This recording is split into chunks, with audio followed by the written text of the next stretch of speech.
Coming up, Ipswich City Council goes back to the future, at least in part, with an internal restructure.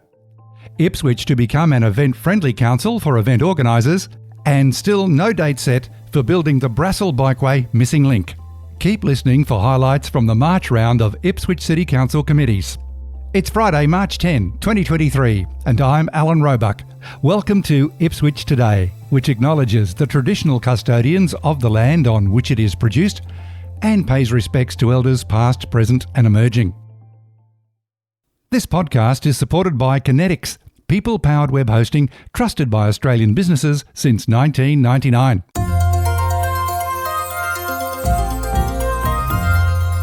If approved at the March Council meeting, Ipswich City Council is set to make changes to its internal structure and reporting. The current Infrastructure and Environment Department will be split to remove the Environment and Sustainability branch to become a new Environment and Sustainability Department. The Coordination and Performance Department will be abolished, with its spoils split between Community, Cultural and Economic Development and a new Strategy and Performance branch to sit within the Office of the Chief Executive. The Media and Communications branch returns under the broader umbrella of Economic Development and will return to the same department as Council's Marketing branch, as was the case before changes were made under administration. In the Governance and Transparency Committee, Mayor Teresa Harding made these comments at the meeting. There's a lot of reorganisation and restructure before us coming along. There were 8 departments down to 5. So we've deliberately not changed that to see how things go. I think the changes that we're proposing are a better alignment, and I think our organisation will be even more efficient. The Infrastructure and the IED department, Infrastructure and Environment Department, basically had about 800 of our 1,400 staff, as well as most of the budget too. So I think this is a better alignment. It also shows the focus that we have now on environment and sustainability as well. So I think it's an improvement. I think what was done before was an improvement, but I think this is part of our continual improvement in being more efficient and providing better services for our residents.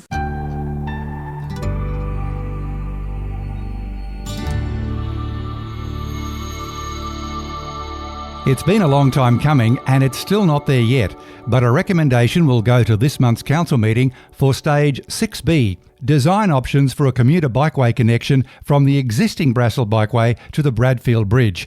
That's the missing link to run alongside Riverlink Shopping Centre. Council is seeking to invite expressions of interest to identify suitable suppliers who can demonstrate their capability to do the job. The construction contract will be a separate process. There are more buybacks under the Resilient Homes Fund, with a report concerning the proposed acquisition of various residential properties by Ipswich City Council for the purposes of the Voluntary Home Buyback Program. This initiative gets its funding from the jointly funded Commonwealth and Queensland Government Resilient Homes Fund under disaster recovery funding arrangements. From the committee, Councillor Nicole Jonick. Just in relation to one of the occupants that was a neighbour of mine in 2011 floods and was flooded and then moved to this facility. He was elderly and wanted to avoid floods, unfortunately experienced them again, and so this means a lot. It's just a few pages in our report, but the outcome and the practicality of these decisions are changing people's lives.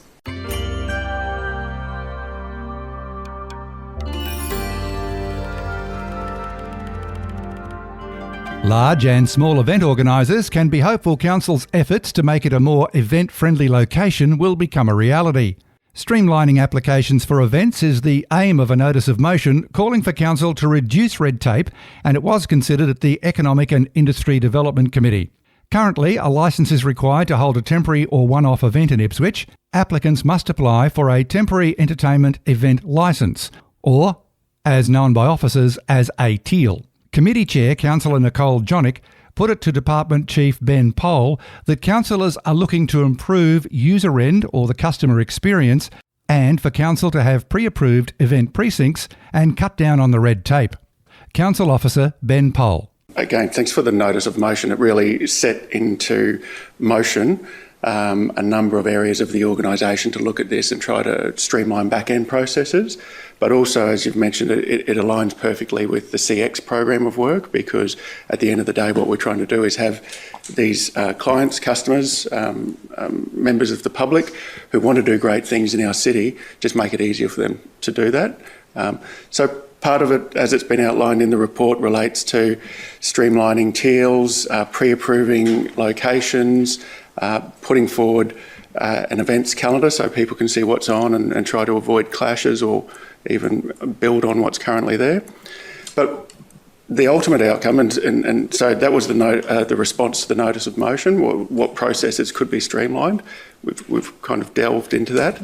The way that we see it, I suppose, eventually coming to life is there'll be a one-stop shop where anything to do with events, whether that be applying for a permit, a TIL, a pre-approved precinct, applying for funding even, is all captured into one area and makes it just that much easier, but also more consistent and obvious for those that are trying to do this kind of work in our city. So that's better for the consumer. It's also much better for the officers and the back-end processes. Being an event-friendly council was also strongly supported by Mayor Harding. Thank you, Chair. I'm very pleased to see this response today. It's paving the way to ensure that Ipswich becomes a destination of choice for major events, but also the medium size as well and the smaller. I put this notice of motion forward in October last year because I know that major events and those other events that grow mean big business for Ipswich. It means local jobs, economic uplift and a great opportunity to profile our region. CMC Rocks Queensland, which returns to Ipswich next week, is a great example of this. We know that Ipswich is a great place to host major events and we do it really well. This outcome will give event organisers easier and more reliable access to event locations while reducing the amount of red tape currently required to host an event. It's very important for the city that we tailor our approach to major events so that we can attract the kinds of entertainment that injects millions of dollars into our economy. We're a welcoming city when it comes to events, with a track record for delivering world-class events, so it'd be great to see this streamlined. I also note the potential list of 6, council properties that are looking at becoming pre-approved precincts. I think it's great and very open to suggestions from the community if there are other areas. I also note in the report the other venues that are not council-owned. Again, it'd be great to see that expand as well. So obviously support this motion and think it's a great step forward. Thank you, Chair. And a reminder to look for handy links in the show notes. Ipswich Today is supported by Kinetics, people-powered web hosting trusted by Australian businesses since 1999. This podcast is also listener-supported. Please make a once-only gift or regular donation to help keep it online. Just go to ipswichtoday.com.au and click the donate button on the homepage to make a payment through PayPal. Follow and stream this podcast from your favourite app, including iHeartRadio and Amazon Music, or play Ipswich Today on smart speakers. Music is supplied by Purple Planet Music. This is Alan Roebuck. Thank you for listening.